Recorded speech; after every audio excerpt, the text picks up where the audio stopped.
Thanks for stopping by, guys, and welcome back to Scrap Mechanic. Today we're going to be doing a tutorial video talking about tank steering. Now, I've done one of these before, but it was based off of this older tank steering design, which uses two bearings, as you can see down below. This is used on a lot of my older tanks. The Wyvern is one of those. However, many of my new tanks have been moving over to this design. This design uses a single bearing on each wheel, and it uses a suspension glitch for turning. Now, some people don't like this because of the suspension glitch. However, it is much smaller, much more compact, and much simpler, meaning that people with lower spec PCs can use this a lot easier. So, in a vehicle like this, many of the times you're going to be using twice as many bearings, whereas this is much faster, much simpler, and in my opinion, much easier to set up. So, without any further ado, we're going to be setting up one of these newer tank steering designs on a bit of a test chassis to show you how I'd set it up and how it works. So first things first, we need to get the tracks placed, figure out our spacing. I'm going to start with one in the center, and then let's measure this out a little bit. Let me actually get a wheel. There we go. So I'm going to have one here, one probably there, one there, and that won't work because I want it to be.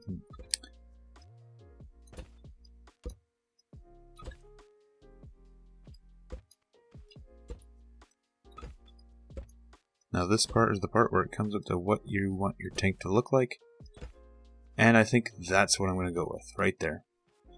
So let's get my springs placed out.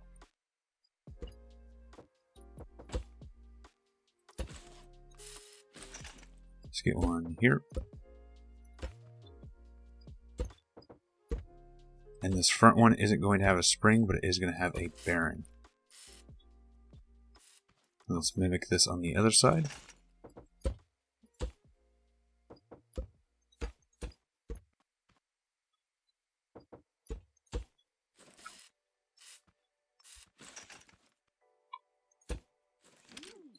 And just for aesthetics, I'm actually going to change this to a block so that we don't have this bearing out in the open. There we go. Bottom of this, an L piece.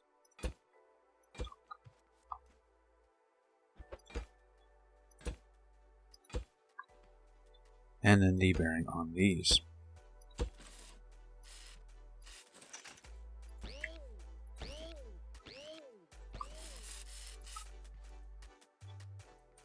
Now, on most of my tanks, I do use the 2 long suspension pieces instead of the off-road 3 long suspension. Simply put, the single block travel is usually enough in most cases. I think the Wyvern here uses the off-road suspension, whereas the Seraph and many of my newer tanks use the sports suspension. Honestly, it comes down to what you prefer, but if I'm correct, the Wyvern here only has 1 block of travel anyways, so having the longer suspension doesn't really help. And then let's put a bit of a guard over the track.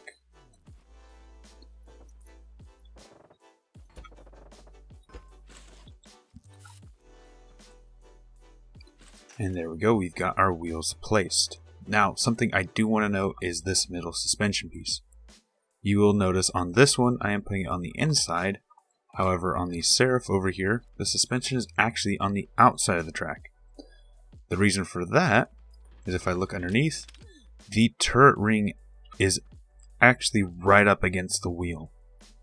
If I were to try and put the suspension piece there where it normally would be, it'd get in the way of the turret rotation.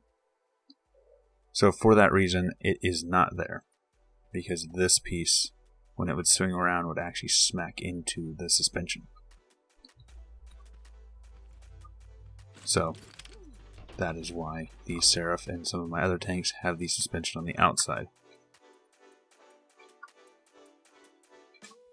And putting the suspension on the outside doesn't make much of a difference, it just gives you a bit more room on the inside if you want to do it that way. Or you could always just move the track out one, if that's the visual design you want to go for. Alright, our tracks are placed, now comes to the actual driving and movement mechanism. You will need 2 engines, at least, an electric and a gas. The electric engine will be hooked up to the center. Make sure they are moving the right direction. And the gas will be hooked up to all of the other ones. The reason for this being that the electric engine will act as a brake, because the gas will normally want to continue rolling. So the gas helps with movement and turning because it has that slack in it. Oh, and the frame rate just dropped because I think the Wyvern and the Seraph are conflicting. There we go.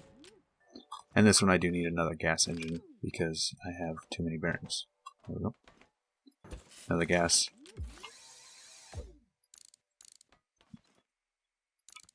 No, my bearings are the right way. So the electric engine is hooked up to the center ones because that acts as a brake. Without that, the vehicle would like to roll a lot, which makes aiming and maneuvering very difficult. Now the reason they're all not electric is because if they were all electric, turning would be near impossible. That slop, that play that's in the gas engines is what makes turning so easy. And then what we need next is we need to set up the turning suspension glitch. 2 bearings, 1 L piece, put a spring, and another L to connect it. Now if you're doing it front to back, you can use a small spring. If you're doing it left to right, you can use a large spring to span that 3 wide gap instead. From what I've tested, they both work just as well. Technically the off-road suspension should have a bit more power, but I usually use the smaller suspension just because it's more compact. Now this needs to be hooked up to the seat, and so do all the other engines. And we can go ahead and crank all of these up to max.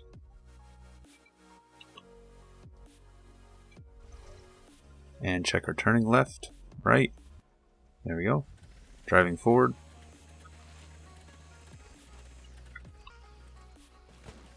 There we go. And this is a really simple tank drive system. And this is what I've been using on a lot of my newer tanks. This is very heavily inspired by Sunpotty and Angel from Hell's design, and has been really good so far. Now, both types of tank steering, this style as well as the old dual bearing electric, have their pros and cons, don't get me wrong. But in my opinion, this is much more efficient and much easier to use and set up. So hopefully you guys did enjoy this little tutorial, and hopefully it helps you guys build your tanks in the future. So if you guys did enjoy, please leave a like. If you have suggestions, leave them in the comments down below. Enjoy the channel, enjoy what I'm doing, please subscribe, it helps out a lot. And right now, shares help the channel the most, so if you do want to help the channel, please share this episode with a friend. Thanks for stopping by, thanks for sticking around, and until next time, peace.